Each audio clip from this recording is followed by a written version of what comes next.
আমাদের রিপোর্ট দেখে, report, blood report, X ray report, MRI report দেখে তারা বলতে পারে আমার ভিতরে কি রোগ হয়েছে। সেই একই প্লেট, এক্স রে প্লেট বলুন, ব্লাড টেস্টের রিপোর্ট দেখে আমি কি বুঝবো? দেখেও বুঝবো না, কিন্তু ডাক্তার বলে দেবে। ডাক্তার তার চোখকে সেইভাবে তৈরি করেছে, তাই আপনাকে চোখকে তৈরি করতে হবে। একটা প্রসঙ্গত শ্লোক যেটা আমরা সবসময় ফলো করি, এই চোখ থাকতে অন্ধ। চাণক্য পণ্ডিত বলেছেন যে নিজে অন্ধ, তার সামনে বড় আয়না দেখালেও দেখতে পাবে কিছু না।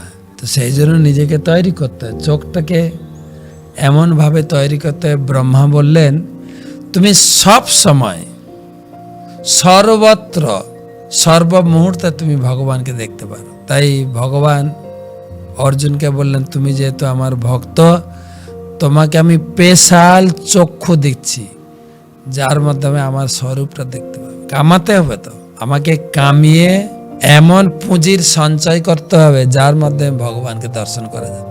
ভগবানকে দর্শন করার জন্য চোখকে তৈরি করতে হবে, অনুশীলন করে, হ্যাঁ, তাহলে দর্শন করতে পারবে। সেজন্য